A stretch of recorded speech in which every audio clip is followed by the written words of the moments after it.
Hey guys, how you going? Welcome to the Positive Experience podcast, where we look at the good, the bad and the ugly in living your best life. Today's segment is called In the Trenches, where we look behind the scenes at what's happening in the clinic.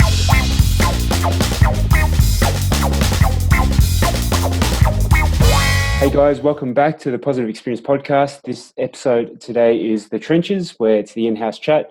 Today I got my good mate Aarvi. How are you, big fella? I'm all right, yourself?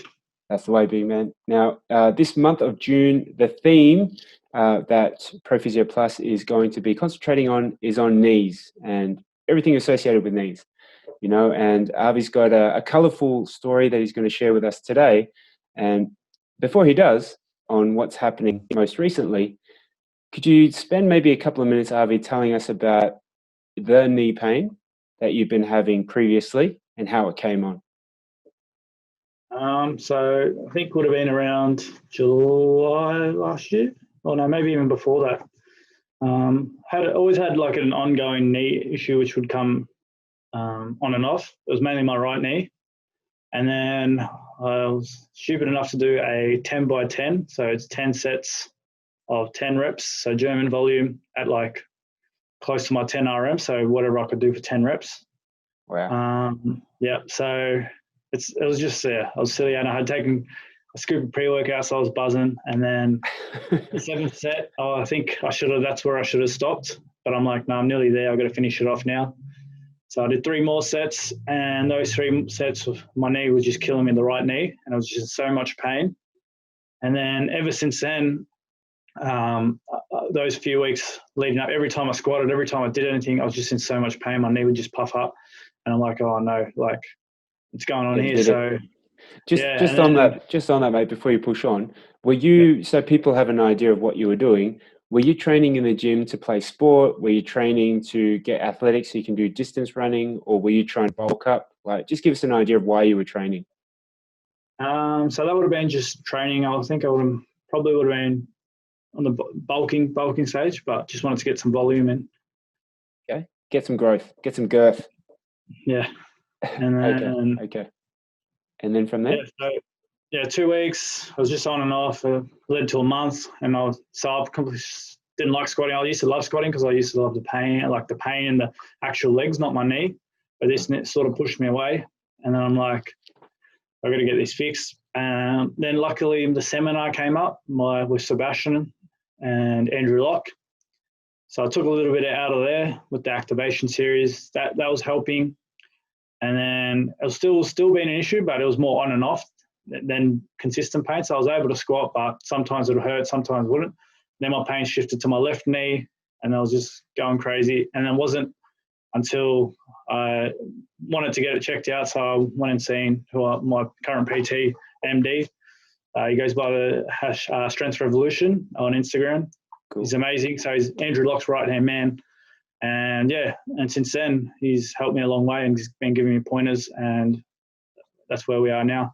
So cool. At the moment, I can squat pain-free, but yeah, go ahead. So I'm just trying to follow you along your awakening, let's call it. So we'll link to the mentors that you've learned off. So Sebastian Oreb and Dr. Andrew Locke and MD most recently, which is awesome. Did you find that the pain, given that we're focusing on knee pain, was it the same pain on the right knee, or is it the same spot with the things that you're doing in the gym, or was it starting to affect you during the day, like squatting up and down off the toilet, or up and down stairs, things like that? So at the time, when I was injured, when I first did it, everything. It was like even night pain. I was affecting everything I was doing, and so I pretty much backed off everything, thinking that was going to fix it magically. But every time I try to load it again, because I'm not patient, and then it was just like get pain again. So that was the issue at the time. This is interesting because we're drawing into human psychology. We all experience this in the sense that we're impatient and that we bury our heads in the sand and think it's going to go away until it doesn't. So that forced you to pull your finger out and figure out for yourself where things are going wrong. So tell us about the most recent discovery with the teachings of those mentors we've described and how you've been getting help with MD. So if you can give us a few clues in the blog post that you're dropping this month, you're going to obviously give us some handy tips. Could you speak to, pulling, what were the rabbits that you're pulling out of the hat? So the first one was probably the glute activation. So my glutes were pretty much inactive because I forgot to mention I started getting the knee pain, then the pain started to shift into my hips, at the front of my hips. So I started getting front of the hip pain just because, I'm probably trying to not load up my knee, but load up, then my hip would take over or something like that. It was just chaos. So it was just always pain whenever I did anything. And I was at a tipping point where I was just like ready to give up because I was just in so much pain. But yeah, so the glute activation, luckily that seminar came up, so I incorporated that, which helped a little bit. The other thing wasn't until seeing MD my technique, so actually getting one-to-one knowledge from him, and he trains because he trains like NBL players and all them, so he's got great expertise. So he picked on my technique, because he gets trained by Sebastian himself, so he gets trained and then I'm getting it off him, so which is good. Awesome. So technique, activations, and probably the best one was probably the strengthening up my tendons. So the ISO hold work, and that was probably my number one. And I try and do that before every squat, and it just works wonders. Man, that's awesome.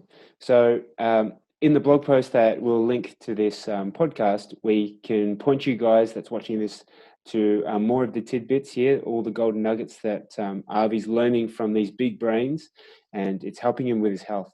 I think this is really important because when you have someone that's suffering knee pain and they are finding relief and finding benefit for their own pain, when they come to help you, in Aarvi's case, it's from this context of understanding your pain directly, so it's not like something that you read in a textbook. Big fella, he's had the pain, he's having the pain, and he's come back from the edge of the cliff. So with that, would you say that the techniques you've learned, you'd need equipment, you need to be in the gym, or are there actionable things that you can do at home? So especially the activation bit, I would highly recommend for everyone, even if you don't squat, just takes you a long way because it gets the right muscles firing, especially because it's more for the glutes.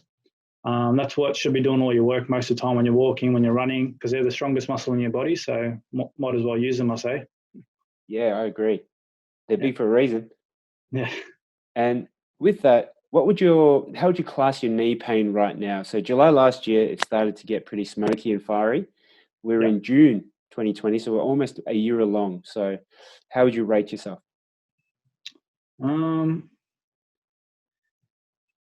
So this past week I did flare it up.